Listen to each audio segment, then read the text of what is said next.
Hello and welcome to another video. In this video we're going to be going over minimize XOR. And in this one you're given two integers and you want to find a positive integer x, that x is the same number of set bits as n2, and the value of x XOR num1 is minimal. Note that XOR is a bitwise XOR. Return the integer x, test cases are generated such that x is uniquely determined.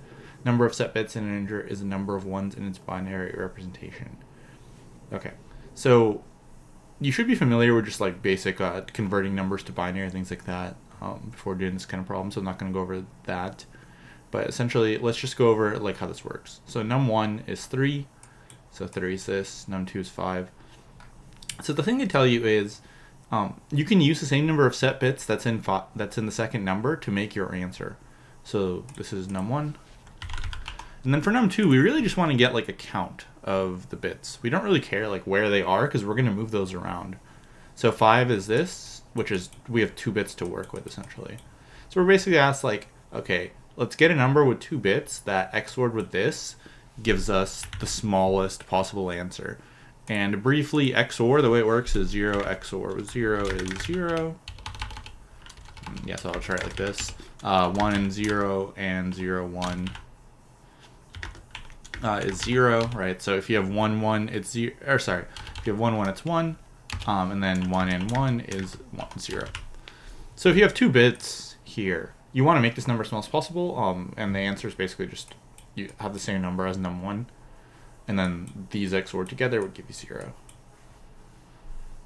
Okay, so in the second example, num1 is 1, so let's get rid of all this. So num1 is 1, num2 is 12. 12 is so 8, 4, 0, 0. So we have 2 bits here.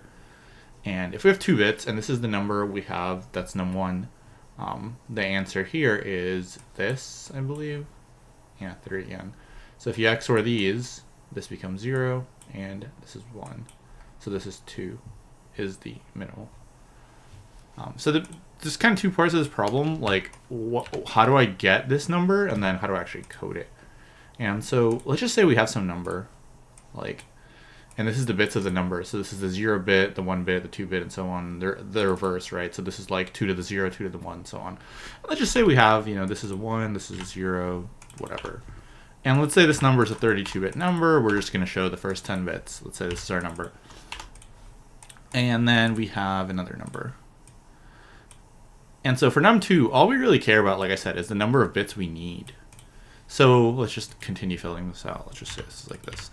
Let's say we have like 5 bit, or not 5, let's say we have like 8 bits that are set. So basically the 8 bits are set in num2. Now we have to get this number. So this is num1. This is x. And we have to figure out like where do we put these 8 bits. So there's kind of 2 parts we have to do. Like basically, what's the best place to put a bit? Like if we only had 1, where would we put the first bit? And so looking at these examples, you should be able to realize that you want to put bits in the same place that they are in num1 already, because a 1 and a 1 makes a 0. So for all these locations in num1, we want to put a bit there. But which one do we prioritize? Well, we want to prioritize the one that's the bigger value. So if this is like 2 to 0, 2 to the 1, 2 to 2, and so on, we want to 0 out the biggest one possible, which would be this one. So this would be like 2 to the 7. So if we only had 1 number, we'd put it here.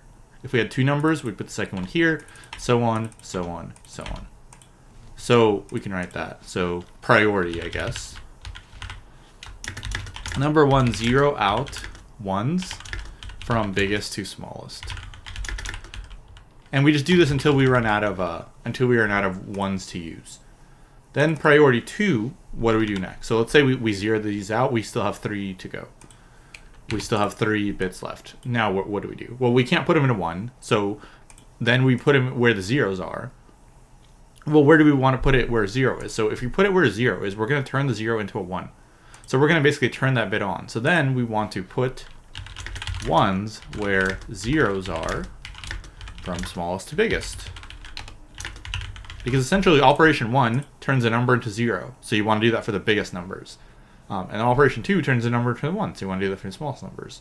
So if we have 3 left, we're just going to take the 3 smallest places and make that number. So this is here, here, and here. And this would be our answer.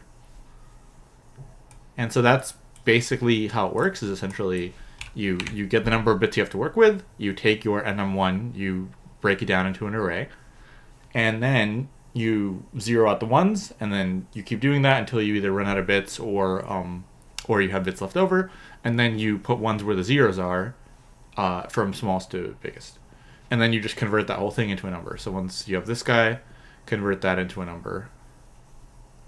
Yeah, and so yeah, I'll show you how to like convert a number. I guess we can go briefly into that. Like, how do we actually convert a number into this binary array? So that part's not too bad. So essentially, let's say our number is like this. So this is actually our number. We don't have this to work with. So for the 0 bit, we basically just want this last bit here. And so we can just AND our number with a 1, and that would give us our 0 bit. Then for every bit after that, there's a bunch of ways you could do, but essentially you can basically just shift your number to the right over and over and over and over, and you can keep getting the last bit.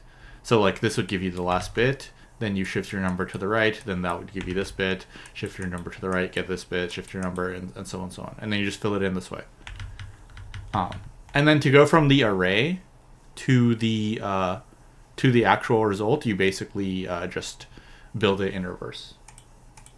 So for example, let's say our number happens to be like 7, right? So this would be 7. So we want to build 7. So we can basically just go from right to left now, and then just keep taking our number and adding it to our result, and then shift our number to the right. So what that would look like really quick is basically, so we start out with 0. We're going to take the number at index 9, which is 0. Then we're going to shift our result to the left one, so we'll have just a 0. Then we put in another 0, then another 0, then another 0, another 0, another 0, and so on. And then you get here, and then you put in a 1. You shift it to the left again, so your number becomes this. Then you put in a 1 here, shift it to the left again, and that's how you get it, the reverse. Okay. So that's basically all there is to it. So it's just like you just have to realize that like you want to cancel out 1s, and then you want to put in 0s. So let's take a look at the code. I'm not going to code it live because it's kind of annoying. So basically just going to go over it. So the first thing, like I said, is we take num2 and we just check how many bits are in there. That's pretty simple. We just keep getting every single number in num2. If it's a 1, we'll just add a 1. Then we want to make a bit array for num1. So whatever num1 is, turn it into this array. And this is basically what I said. So we can just have a 32-bit array, and we can just shift our number to the appropriate bits. You can do it this way, or you can keep shifting your bit to the right one. Either one works. Essentially, this approach basically says, like, if I want this bit, then let me shift my number 3 times, which would basically give you, this would be your new number, and then you'd be able to get that bit. So whatever you prefer is fine there. And then your result array is the same length as the bit array. Then basically you put in 1s wherever possible. So you compare your result, which is like your x, to the bit array, and wherever there's a 1, we want to put in a 1. And we want to prioritize the biggest number possible. So that's why we're going 2 to the 31 first, all the way down to 2 to the 0. And we keep putting in bits until we have no bits left, or until we're done with this array. Then if we do have bits left, we want to put in 1s where 0s used to be, and we want to prioritize the smaller number, so that's why we're going this way now. So once again, if we don't have any bits, just break. Otherwise, keep putting this in the result.